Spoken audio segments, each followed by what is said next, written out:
partager avec vous la lecture de ce post-scriptum qui a été écrit en décembre 1990 par Gustave Thibon, qui précède en fait une préface du livre « La pesanteur et la grâce » de Simone Weil, ce livre que Gustave Thibon lui-même a tiré en 1947.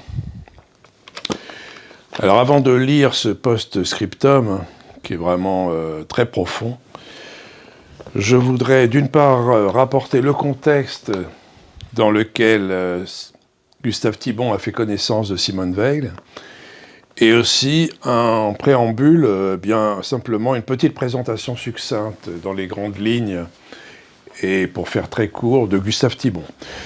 Donc Gustave Thibon est un philosophe vigneron catholique, né en 1903 et décédé en 2001, ce qui lui fait une très belle longévité, dans la ville de Saint-Marcel d'Ardèche, où il est à la fois né et décédé. Gustave Thibon se caractérise par vraiment un parcours exceptionnel d'autodidacte.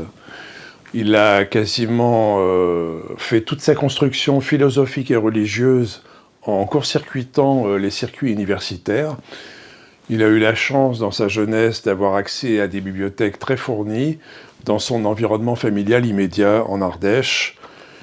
Et c'est vraiment un cas tout à fait exceptionnel dans la mesure où on voit mal aujourd'hui, en 2021, un destin aussi formidable que celui de Gustave Thibon, en partant du fin fond de l'Ardèche et en étant à la fois méconnu et non diplômé.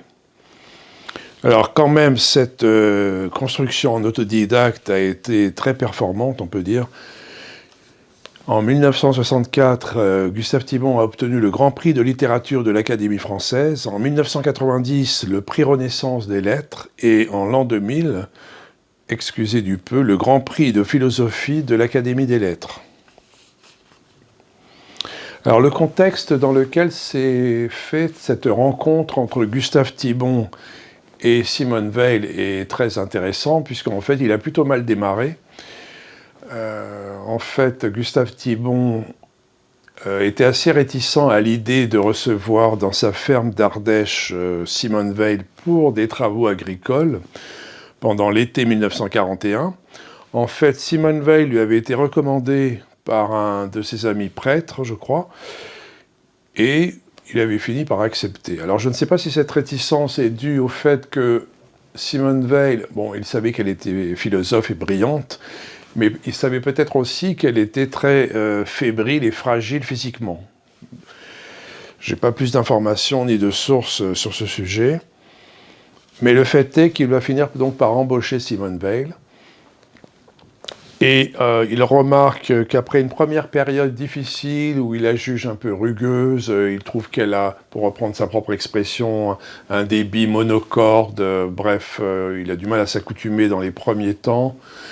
Et finalement, ça va tellement s'améliorer qu'il parlera de Simone Weil comme étant à la fois d'une amitié indéfectible, il lui reconnaissait d'être un être supérieur, et il finit même par concéder dans la fin de sa vie qu'elle était ce qui avait constitué la plus grande rencontre de sa vie. Et il a souligné notamment qu'elle avait toujours insisté, non seulement pour faire les travaux les plus difficiles au même titre que les autres intervenants dans cet été 1941, et qu'elle ne s'était surtout jamais plainte de ses douleurs, malgré la fatigue et la pénibilité que représentaient pour elle ces travaux comparés à d'autres personnes beaucoup mieux constituées physiquement.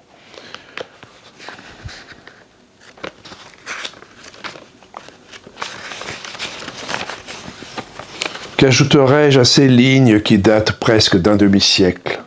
Lumière pour l'esprit et nourriture pour l'âme, l'œuvre de Simone Weil n'a pas à être actualisée.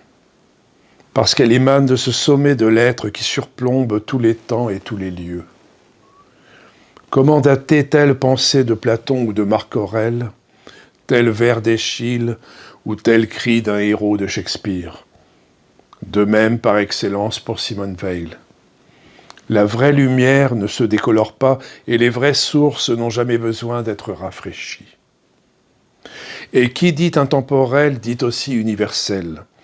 Je me permets là de faire une petite parenthèse, car c'est vraiment cette phrase qui m'a donné l'impulsion de constituer cette vidéo. En fait, il se trouve que dans la même période, j'ai remis un article de fond sur Simone Weil à la revue Crisis, qui va en émettre un numéro, une édition, son numéro trimestriel en septembre-octobre 2021.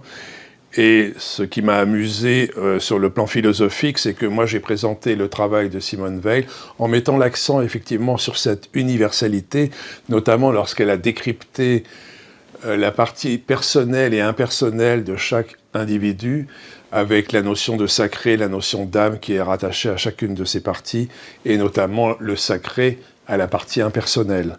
Donc il y a tout un développement et une analyse très profonde et fine de la personne humaine, qui fait que là, elle a atteint pour moi un universel qui lui fait atteindre l'éternité. Et ce qui est intéressant dans la phrase de Gustave Thibon, c'est qu'il parle de l'intemporalité qui l'a conduit à l'universel. Et qui dit intemporel dit aussi universel. Le fait que j'ai eu le privilège immérité de présenter au public le premier livre de Simone Weil m'a valu d'innombrables témoignages issus des quatre coins de l'univers.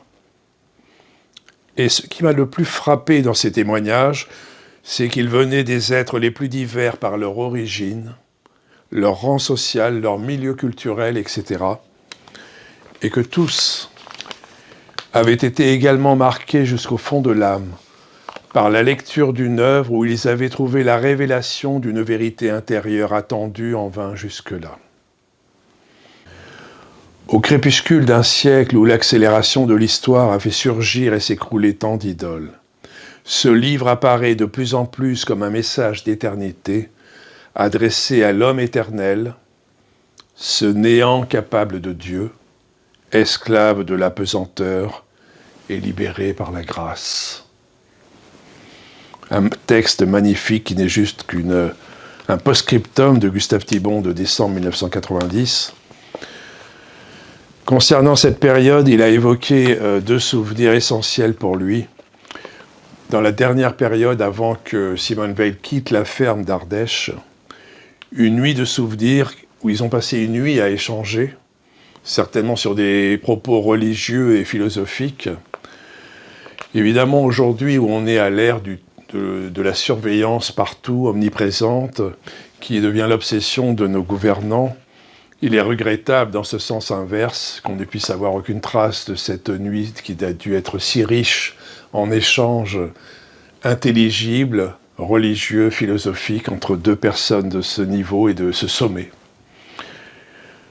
Personnellement, j'aurais donné beaucoup pour savoir le contenu de ces échanges, qui ont dû être absolument fabuleux. Ils arrivent dans une dernière période, à la fin de la période de travail agricole, et certainement dans une conscience d'une séparation qui va durer un certain temps.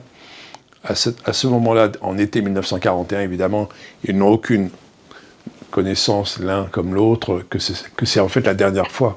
Cette nuit d'échange entre Gustave Thibon et Simone Weil est la dernière nuit où ils ont discuté ensemble.